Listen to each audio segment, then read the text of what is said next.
அனைவருக்கும் வணக்கம். அர்ச்சுனா ராமநாதன் அவர்கள் முன்னைய காலங்களில் மருத்துவமனைகளில் நடக்கின்ற முறைகேடுகள் சம்பந்தமான பிரச்சனைகளை கேட்பதற்கு சென்ற போதெல்லாம் அவர் பல்வேறு நெருக்கடிகளை சந்தித்திருக்கின்றார். அங்கு அவர் கேட்கின்ற தகவல்களை வழங்க மறுத்திருக்கின்றார்கள்.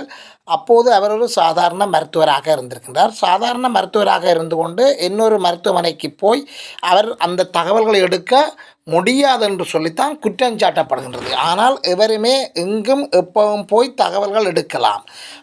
ஆனால் இங்கே அனுமதி எடுக்க சொல்கின்றார்கள். தகவல்கள் எடுப்பதற்கு அனுமதி கோரி வருகின்ற போது அவர்கள் தகவல்கள் வழங்குவார்களா, அந்த தகவல்கள் முறையானதாக அமையுமா என்பது சந்தேகத்துக்குரிய விடயங்களாக காணப்படுகின்றது. தகவல்களை நேரடியாக சென்று கேட்பதற்கு இலங்கையில் உள்ள தகவல் அறியும் உரிமை சட்டம் அதற்கான இடத்தை வழங்கியிருக்கின்றது.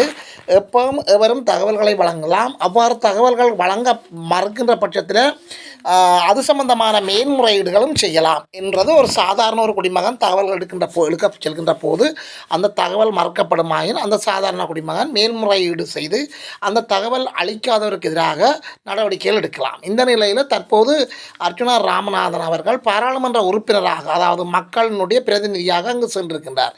இந்த சூழலில் கூட அவருக்கு தகவல் வழங்கப்படவில்லை. இங்கே அர்ச்சுனா ராமநாதன் அவர்கள் ஒரு பாராளுமன்ற உறுப்பினராக சென்ற போது அவர் அவமரியாதைக்குட்படுத்தப்பட்டிருக்கின்றார். அதாவது அவருக்கு தகவல் தர முடியாது என்று சொல்லியும் தன்னுடைய செக்யூரிட்டி கார்டுகளை கூப்பிட்டு அவரை வெளியில் பிடித்து அனுப்புமாறும் இங்கே அர்ச்சுனா ராமநாதனுக்கு எதிராக மருத்துவமனை பணிப்பாளர் செயற்பட்டிருப்பதாக தற்போதைய வெளிவருகின்ற காணொலிகள் ஆதாரப்படுத்துகின்றன.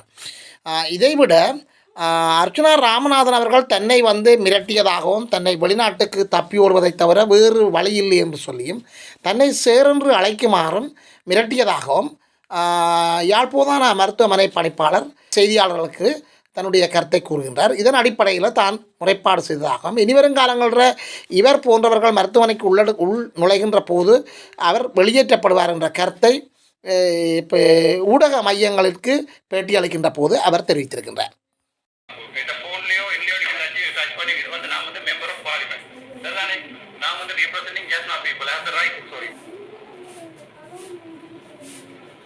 நான் நினைக்கிறேன் அவ்வளோ காணமண்டு மிச்சத்தை நாங்கள் பிறகு போடுவோம். ஃபுல் ரெக்கார்டிங் இருக்கு. ஸோ நாட்டில் அது ஓடவும் இல்லை. 12ஆம் மாதம் அந்த ஹாஸ்பிட்டலில் ஸ்டாஃப் அண்ட் இஷ்யூஸ் வந்திருக்கு. அது சம்பந்தமாக கதைக்கிறதுக்கு தொப்பு சாத்தியம் அப்படின்ற விஷயம் போயிட்டு இருக்கேன். மிச்சம் இஸ் கெட்டிங் ரெக்கார்டு தான்.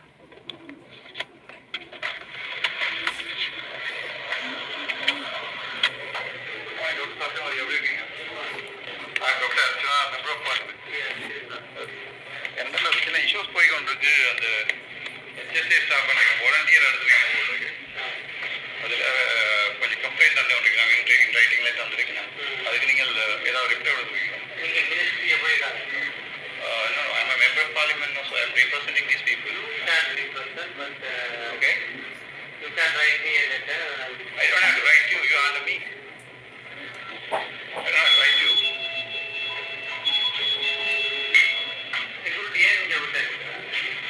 Police, you can call police. No, this is I'm a member of parliament. You can't say I cannot come. I have the right to go any department at any time. You know that? I don't know. Do you aware? Security, so you are not going to answer my questions? You have to come with an appointment. No, I don't have to take an appointment for you. You can't come. Why should I take an appointment? Because you are under me. Come here. Because there are complaints regarding you. You go and put a police and... No. You are a director. So you did the medical administration. If there's a public complaint, I can come to any public department. Do you aware? No, you can't come. If you want to... So as a member of parliament, I can't come, isn't it? No, you should come with the appointment. No, I don't have to take an appointment for you. You are under me. You are under me. You know that. I am not under you. Really? No. Okay. That's how the constitution says. Constitution says... Have you ever read the constitution? No. Do you know the medical administration? No. I'm asking, have you ever read the constitution? No, I am one of the ministry that I belongs to. Pardon? You are under the ministry. You can't without inform anybody even goes come, I will not allow. Oh, really? Yeah. So you are not going to answer my calls? Yeah. So answer my question. I am a member of parliament. You have no right to touch my phone. You understand? You understand, Babu? I'm an MP. If you touch my phone, this is going to be a big issue. You understand? தமிழ்ல சொல்றேன் இந்த போன்லயோ இல்லையோ நீங்க touch பண்ணி இது வந்து நான் வந்து மெம்பர் ஆஃப் பார்லிமெண்ட் சரிதானே நான் வந்து representing just not people I have the right sorry so நான் நினைக்கிறேன் அவ்வளோ காணுமென்று மிச்சத்தை நாங்கள் பிறகு போடுவோம் ஃபுல் ரெக்கார்டிங் இருக்கு ஸோ நாட்டில் அது ஓடவும் இல்லாத ஒளியவும் இல்லாது என்னை வெளிநாட்டுக்கு தப்பி ஓடும் வழி போயினர் இவை அனைத்தும் எனக்கு எந்த விதமான பாதிப்பை ஏற்படுத்தவில்லை எதிர்வரும் காலங்களில் இவ்வாறான நபர்கள் நாங்கள் அனுமதிக்க மாட்டோம் என்பதை